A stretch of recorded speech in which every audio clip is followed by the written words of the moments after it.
indústria naval ressurgisse. Então o governo Lula 2 teve medidas interessantes.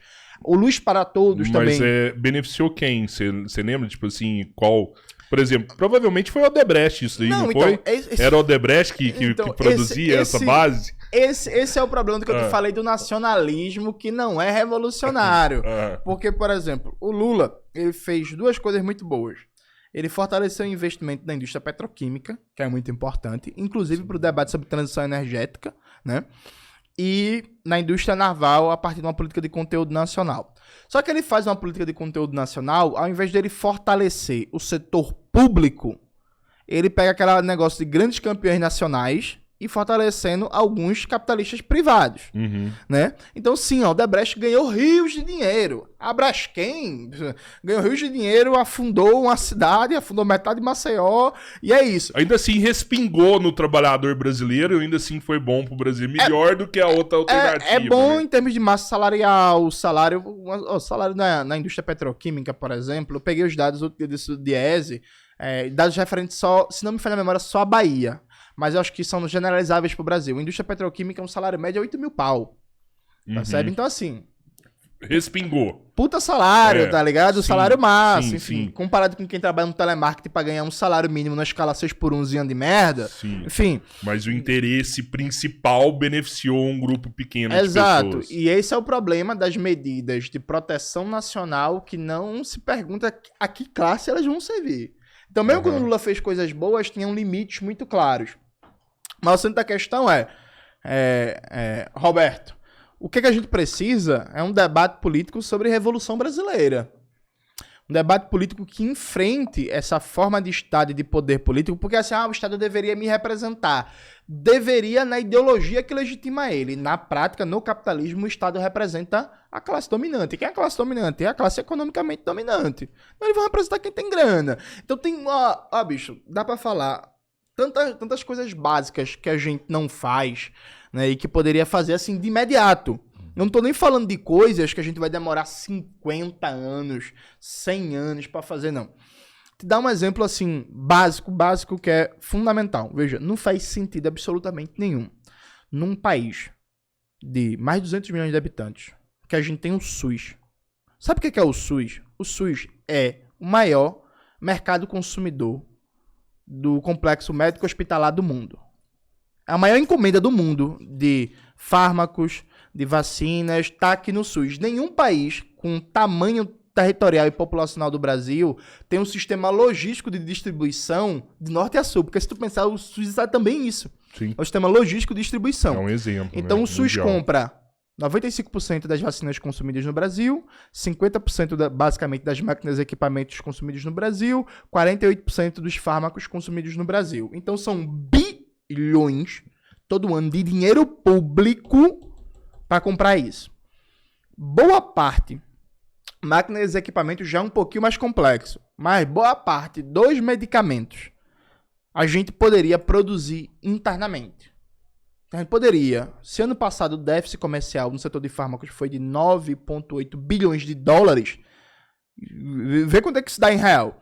A gente poderia, ano que vem, começar um processo que em 1 ano e meio, 2 anos, a gente reduzia esse déficit pela metade.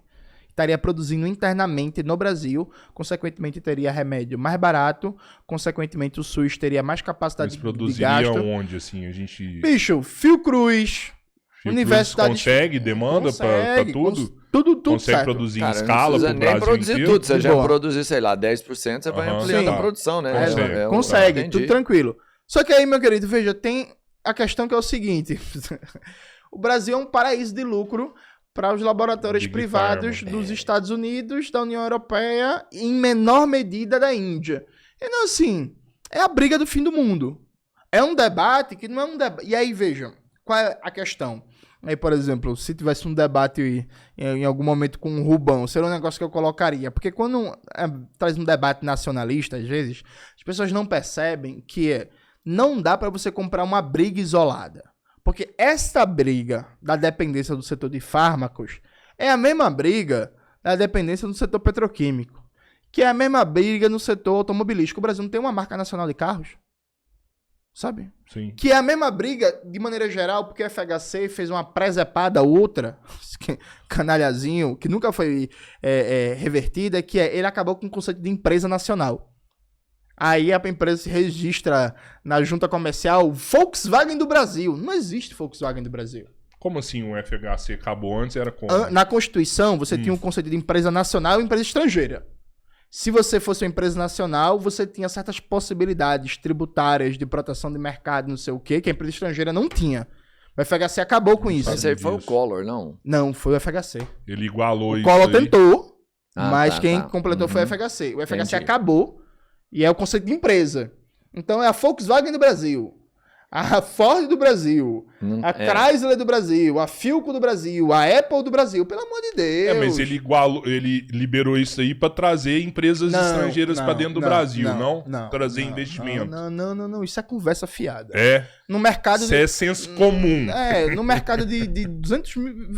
Vê, Rodrigo, qual é a empresa que quer estar fora do mercado de 200 milhões de pessoas? Nenhuma. Então pronto, não existe isso de atrair mas empresa. elas acabam saindo. Não, por conta de políticas, elas podem sair dentro da lógica de planejamento delas. Então, por exemplo, é mais barato fechar essa fábrica aqui para ficar com a fábrica na Argentina e continuar exportando para o Brasil. Mas porque não existe um governo, um poder político preocupado com a soberania nacional, um governo revolucionário que diga assim, meu querido, olha, se você sair daqui, você não entra mais no mercado brasileiro.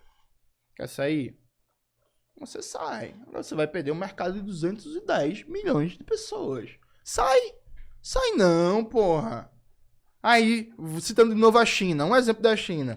Uma das coisas que a China fez, por exemplo, a China ela conseguiu uma coisa raríssima. Ela obrigou a maior marca de carros do Japão e a maior marca de carros da Coreia do Sul a fazer um joint venture com a marca chinesa, que eu não vou lembrar o nome agora, que é um joint venture, um teste, um acordo produtivo que a empresa chinesa ia aprender as técnicas produtivas da empresa coreana e da empresa japonesa.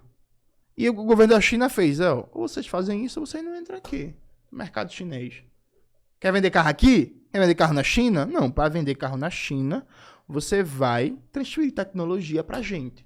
Então a gente quer aprender como é que vocês produzem os carros de vocês. Se não quiser transferir, meu querido, vá com Deus. Daí nasceu o BYD. E aí a China é o que é hoje, um dos maiores concorrentes globais em produção de carro. Acho que o Japão e a Coreia arrependeu de passar esse conhecimento. Mas veja, acho que esse conhecimento foi passado sem saber. Veja, não é questão de se arrepender, é questão da lógica do mercado capitalista. Sim, no momento, né? Porque veja, ninguém vai abrir mão de um lucro significativo no universo de 10 anos pensando que daqui a 15 anos na frente vai ter um novo concorrente. Não dá pra fazer isso.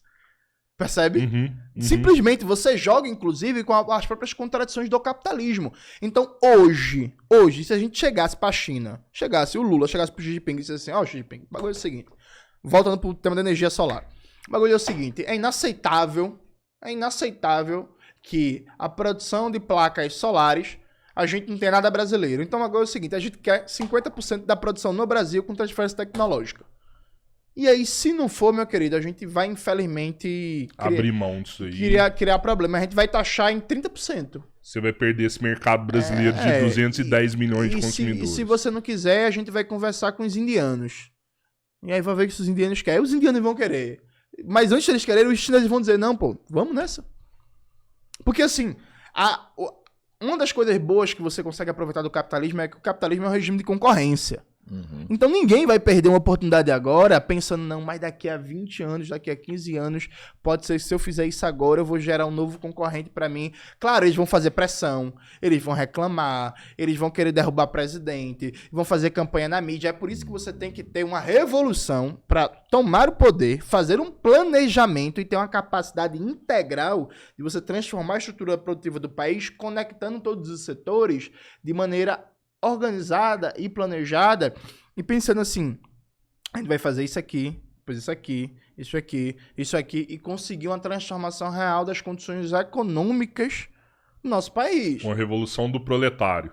Do proletariado, exatamente. Tipo, aí tu conseguiria tipo painéis a solares revolução, na tua casa. Tipo a revolução dos bichos, A gente vai tomar propriedade do fazendeiro ali. Aquele livro é horrível, né? É. É uma bosta, né?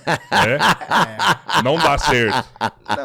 Não dá certo o livro, que é uma merda. Realmente não deu certo ali, né? Não, o livro... É porque é um livro de ficção, né?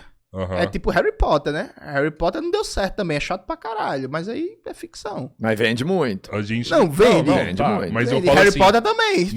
Não vai acontecer a mesma coisa que aconteceu no livro. Não, é... Nós vamos dar conta de cuidar da fazenda. Então, mas vê só, reforçando, o livro é uma ficção. Sim. Aí não, o livro é uma metáfora da Revolução Russa. Então, é uma metáfora pobre e burra, assim, não tem nada a ver com o que aconteceu em termos de história real. A Revolução dos Bichos é uma ficção. Tirando a Revolução dos Bichos da sala. Vejam.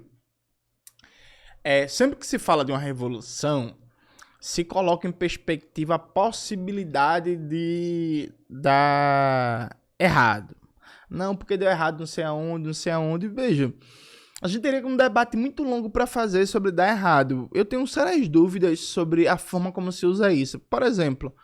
A União Soviética deu errado. Porra, a União Soviética resolveu problemas nos anos 60 que a gente nunca resolveu. Ela foi derrotada no final. Acontece. Que tipo de problema que ela resolveu? Por exemplo, ela erradicou a fome. Ela erradicou a miséria. Ela erradicou o analfabetismo. Meu irmão, até hoje a Rússia é um dos países que tem um dos melhores sistemas de transporte do mundo. E tem um processo de mobilidade urbana muito bom por causa da União Soviética. Então, a União Soviética nos anos 60... tinha resolvido o problema de mobilidade urbana. Aqui em Minas Gerais demoraram sei quantos anos para construir o metrô de Belo Horizonte,